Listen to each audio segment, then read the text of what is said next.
Hi everyone, Azriel Knight here, and welcome to another episode of Days of Night.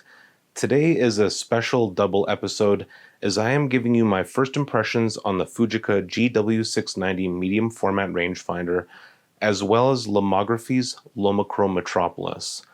A strange but interesting film. I have some experience with both Fujica and Lomography, and with Fujica, it's been a positive one. About 6 months ago, I reviewed a very similar Fujica GL690, and even though I found it overly complicated, I liked it. The difference between it and the GW690 is the GL690 has interchangeable lenses, and the GW690 has a 90mm f3.5 fixed lens. As far as Lomography film goes, I haven't always been the biggest fan. Last fall, I did a first impressions of Berlin Kino film. I really didn't like it, and it's hard for me to dislike a film, and even harder to publish the results of that. But will my opinion of Lomography change today? Let's find out.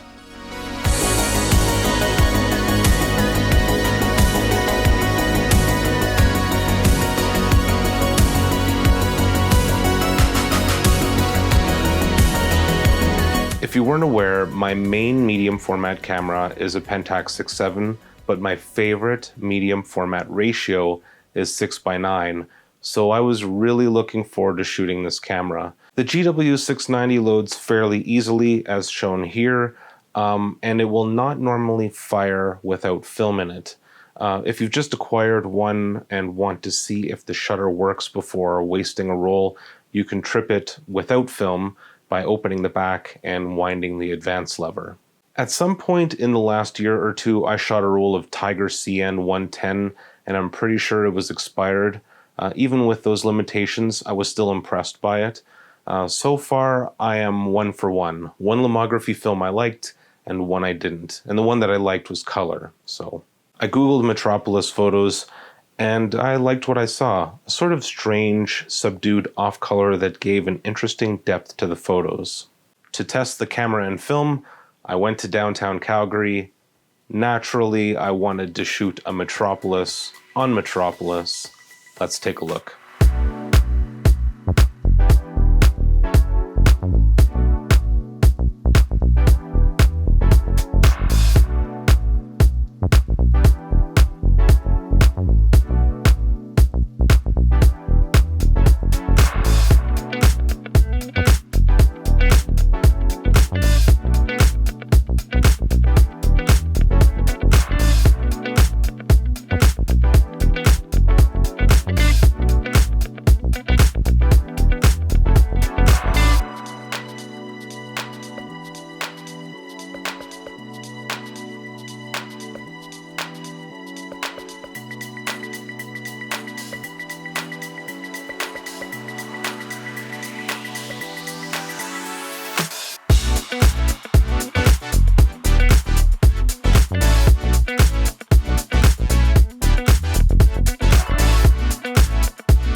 I hope you enjoyed those photos. I have to say that I really, really liked them. Now, did I like them because of the camera or the film? The answer is both. First, let me tell you my thoughts on the camera. Years ago, when I sold cameras, I said the most important thing was how it feels in your hand. If it doesn't feel natural, it's not going to be a good shooting experience. That being said, the GW690 feels great in the hand and surprisingly light. There's a nice solid grip on the right and two options for firing the shutter. The lens has the focus at the back and the shutter and aperture at the front. I mentioned my issue with changing the shutter from the lens being confusing in my Olympus OM1 review, but in this case it's less of an issue as both settings are in the front instead of the base, and the lens is much larger, making it easier to handle. Focusing is quick, as there is very little twist from minimum to infinity. You definitely don't need to crank it like in some cases. I really like the rangefinder on this. The image in the middle is easy to find and line up, which makes focusing all that much faster. You may have an issue with it being mostly plastic, but personally, I don't really care. I will tell you my two main issues with the Fujica GW690. The first is that it has no light meter. Now it does have a shoe at the top, so I could put my Reveni Labs meter there if I wish, so not too much of a big deal. Again, as a Pentax 6.7 owner without a metered prism, I'm used to shooting with a handheld meter. In fact, neither of my medium format cameras have a meter, so really this is only half a complaint. Second is the fixed lens. It's a fantastic lens and a good focal length, but if I have the choice between this and the GL690, I think the GL690 has the edge. However, there are shooters out there that will shoot one focal length all the time, and this would be a great choice for them. Finally, here are a couple of tips when shooting this camera. One is to remember to double stroke. A couple of times I only advanced once out of habit. Not a big deal, but you may miss a shot. What I did when I remembered, of course, was advanced once right after I took the photo so I wouldn't accidentally trigger it when I put it back in my bag, and then once again when I took it out and was ready to shoot. Tip number 2 is if you're not used to metering separate, just get in the habit of A, remembering the general exposure from the last shot, if you're in the same light, of course. B, take the occasional meter reading as you walk if you're looking to capture a fleeting moment. And C, if all else fails, Sunny 16. This is one of those weird in-between cameras for me. I really want to shoot with it again, but I'm not sure if I'd own one. That only means I'm personally not willing to part with the medium format cameras that I have. I have committed to only owning 2 cameras from each format besides a small collection of ones with sentimental value.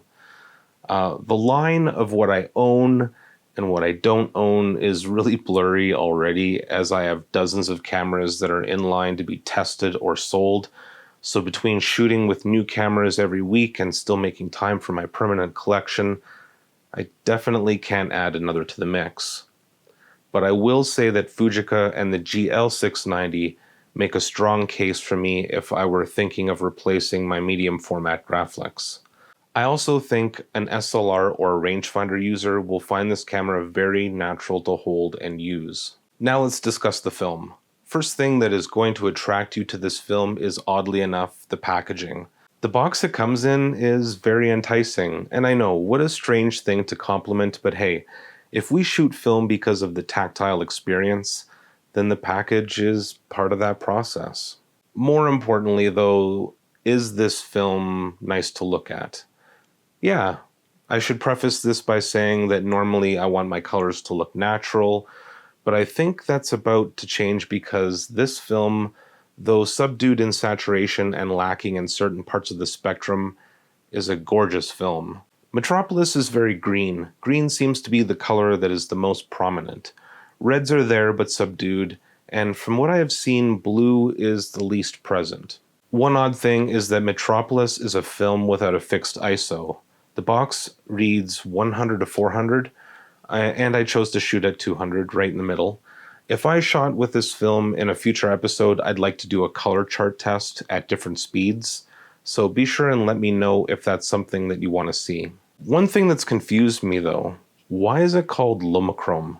Historically, anything with chrome in the title indicated slide film. Ektachrome, Kodachrome, Fujichrome Velvia. It's weird to name a film that way when it's likely to confuse some of us at least. The major thing that will turn you off is the cost. Lomography film is expensive, especially for films that, no offense, can't shoot properly. I like the idea of a film that's a little off, it gives character. Lomography seems to be all about the idea of don't think, just shoot and have fun with a dash of unpredictable results. Which I think is great, but I don't really want to pay a premium for that. So while I really love the look of this film, the price will likely keep me from buying it regularly. Well, that's all for now. I hope you enjoyed this episode. If you did, maybe you'll consider becoming my patron on Patreon. 6 times per year, I mail out small darkroom prints made especially for my contributing viewers. It's one of my favorite ways to say thank you to those who go above and beyond to support the channel and keep the content coming. If Patreon isn't your thing, I have a PayPal link down there as well. You can make a one-time donation of any amount you're comfortable with. You can also follow me on Instagram and Twitter. And until next time, stay classic.